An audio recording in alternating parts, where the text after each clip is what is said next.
Worm, prepare yourself. Damn Saiyan. So there's been a behind the scenes interview with the Dragon Ball Super movie producer Norihiro Hayashida, and this just has a couple of interesting tidbits of what went on behind the scenes for the movie Dragon Ball Super Broly. So I mean, I really don't have anything else to put up for today, so I'm gonna go ahead and tell you guys my thoughts on the different parts of the interview that are on here. Herms' Twitter. Obviously Herms is the go-to source for all your Dragon Ball translation needs. So in the first part, he says, the Dragon Ball official site has an interview with Dragon Ball Super movie producer Norihiro Hayashida. He reaffirms Dragon Ball Room chief Akio Iyoku's previous statement that the film will be a grand space opera. I wondered if Dragon Ball could pull that off, but it all clicked once I read the storyline. So that's the one thing that I got from this trailer, the one that we just got, is that they're going for a grander scale, a grander feel for the world of Universe 7's history. You can tell by the little callbacks to, say, the baby Saiyan's hand hitting the capsule, and you see what could be Bardock's hand on the other side. You see this unknown Saiyan with, it looks like Paragus going to a crash ship.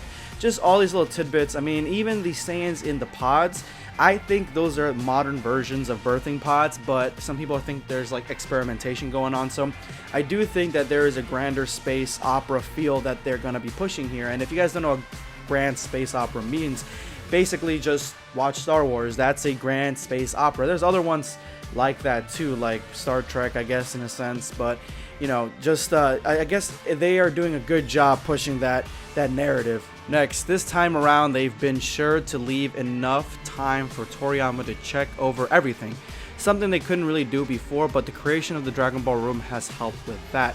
Now, I talked about the Dragon Ball Room a while back, and it looks like they're putting it in full use here, and they're getting Toriyama to check off on everything before they're putting everything in. So that's really good. They obviously couldn't do that before because Toriyama really had a lot of stuff that he was doing throughout, I would say, the thousands, maybe the late 90s, and it seems like now he's retired, especially with the end of Dragon Ball Super. Like I've stated before, that he can put his whole heart and soul into this movie, which is really exciting to hear.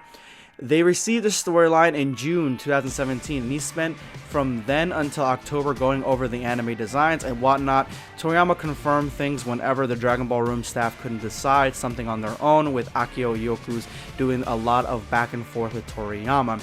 Okay, so this is interesting. June 2017, we were in the middle, I think we were in the middle of the Tournament of Power, or we had just started the Tournament of Power, if I'm not mistaken.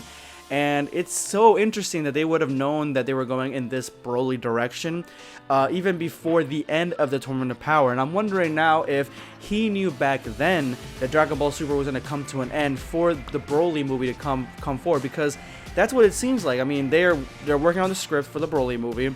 I mean, they're trying to explain if this is going to be canon, if this is not going to be canon, what's going to happen at the end of Dragon Ball Super. So even though the ending of Dragon Ball Super seemed really rushed, kind of like it just came out of nowhere, hit us like a ton of bricks, it seemed like they already had been planning this for a while, because they had to have been focusing on this movie and knowing that this would have to be something that happened after Dragon Ball Super. So really interesting stuff here for the behind the scenes stuff. Hayashida wanted an animation staff who could provide a properly cinematic sense of scale. He also wanted to get closer to Toriyama's current slimmer character designs.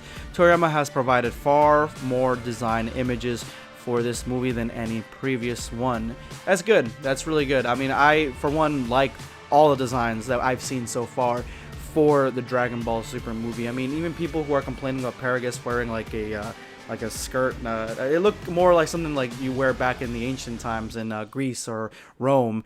Yeah, his design, I feel like wasn't that great in the original movie, so I think this is a great upgrade, especially since he's a lot older.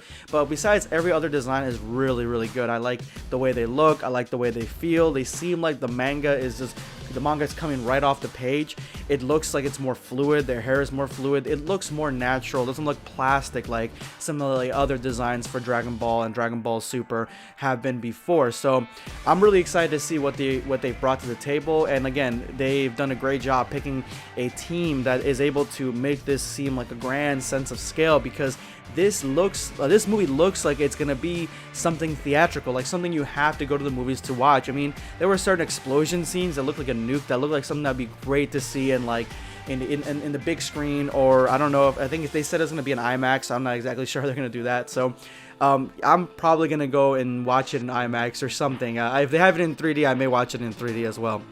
They've been very conscious of the overseas market during the production and marketing of this film, and wanted to get it dubbed and shown in theaters overseas as soon as possible to cut down on piracy.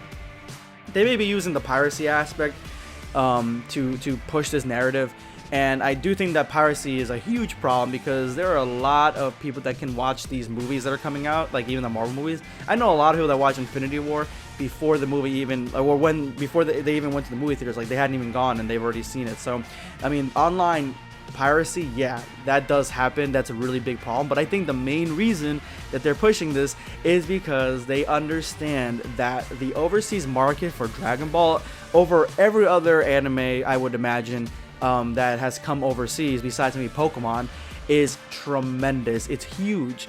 And for them to finally be acknowledging that and realizing that we need to have some stuff for the overseas audience. We need to be able to push this movie out with our Japanese release in dub, because the English audience is going to be trying to watch it in Japanese and trying to find it on the internet, and we can't have that. So might as well let's go ahead and get these weebs the movie that they want, and that's exactly what they're doing, and it just feels awesome.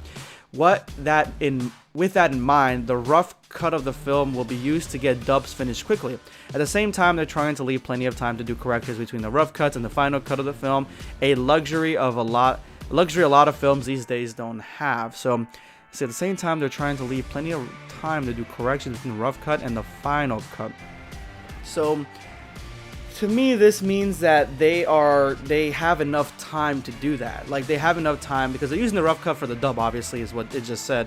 But they have enough time between the rough cut and the final cut to do all these corrections, because they had to push the rough cut first and forward, because the dub actors are going to be acting toward it. So definitely on board with that. I'm glad that they are trying to make this movie as pristine, and this could be the best looking anime movie that we've ever gotten. And if this destroys the box office numbers for what has been expected from anime movies, we may be able to get more of these in the movies. And that's exactly what they're thinking, because they're doing this rough cut process where they're throwing the rough cut to the dub actors, and they're going to be acting to it right away. So this could mean that in the future, say if Dragon Ball Super comes back as an anime, or another anime comes back for Dragon Ball, well, now they're going to be pushing the narrative where we need to get this out with the dub as soon as possible. And now we know that people are going to be watching it on Hulu, Verve, Crunchyroll. They're going to be watching the dub version as well, so we need to be pushing that out, and not be maybe like a week behind the Japanese version, if that.